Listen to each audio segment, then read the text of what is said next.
o primeiro slide dessa matéria, lembrando, a gente está no slide 1, você tem que pensar assim, imagina que você está no hospital, ou você está numa clínica, ou você está na UBS onde você está trabalhando, e alguém vai falar para você assim, eu acredito, eu acho que essa lesão, ela vai se curar com tal medicamento, melhor do que o outro. Se for essa questão do achismo, não vai ser nenhum problema se a pessoa falar para você. Agora, se essa fala vai vir para a gente tratar uma pessoa, isso já não vai funcionar, entendeu? Por quê? Porque assim, para a gente aplicar essas técnicas no ambiente que a gente estiver trabalhando, não pode exigir achismo. Eu acho que óleo de girassol trata queimadura, mas meu enfermeiro diz que trata, Cido. Óleo de girassol, ele apenas faz com que a ferida retenha um pouco de líquido. Ele não cicatriza e ele não cura, tá bom? Ele não é um antisséptico, ele não é um antitérmico, ele só vai usar para que aquela ferida fique um pouco molhada, umedecida.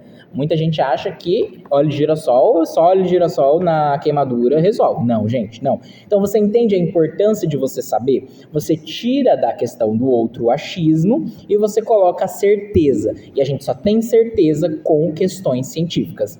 É exatamente para isso que a pesquisa vai trazer para a enfermagem esse conhecimento. Ela vai tirar aquela questão do cuidado, do improviso, e vai colocar no campo da evidência científica, tá? As diretrizes curriculares nacionais que regem, né, o enfermeiro, elas exigem que o enfermeiro ele faça pesquisa, que ele se respalde sobre isso, que ele traga análise científica sobre isso, tá? Principalmente para agregar no sistema do SUS, porque vocês sabem que o SUS não é apenas um sistema público, ele é um sistema geral que todo mundo faz parte.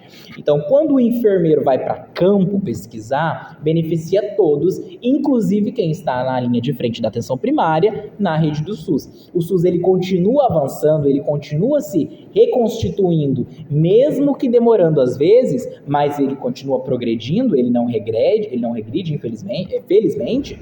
É claro que depende de algumas instituições, depende de alguns governos, ele dá uma pausa, mas ele não volta para trás.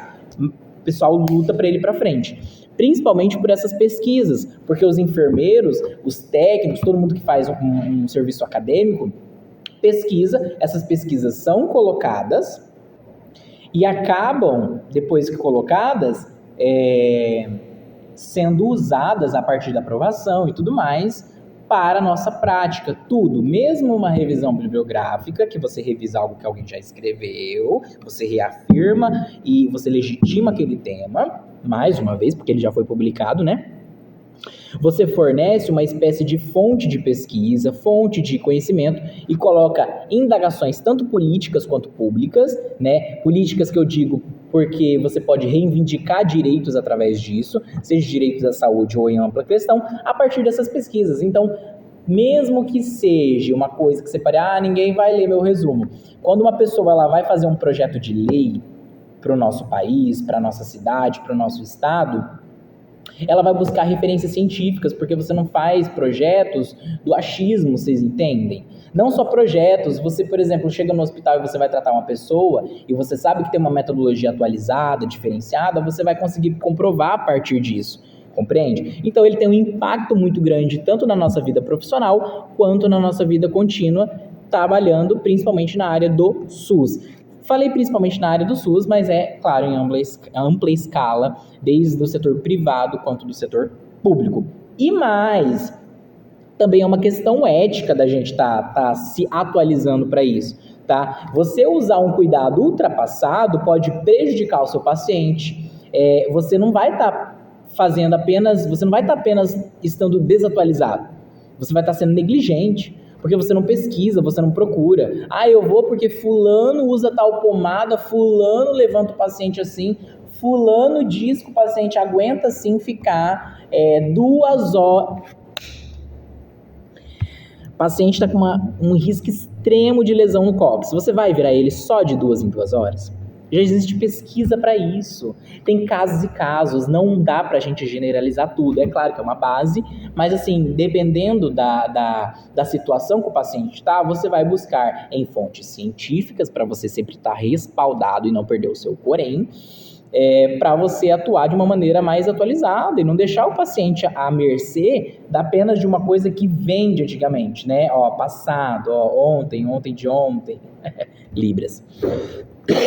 Então, a pesquisa, nesse primeiro slide que a professora trouxe para nós, ela vai trazer essa reflexão e vai mostrar a importância do enfermeiro de pesquisar, né? A pesquisa, ela vai nos transformar enquanto profissionais, ela vai fazer com que a gente pense de maneira crítica e que a gente consiga tomar decisões mais seguras. Não é só sobre publicar artigo, tá bom? Mas é sobre você crescer na sua profissão, tá?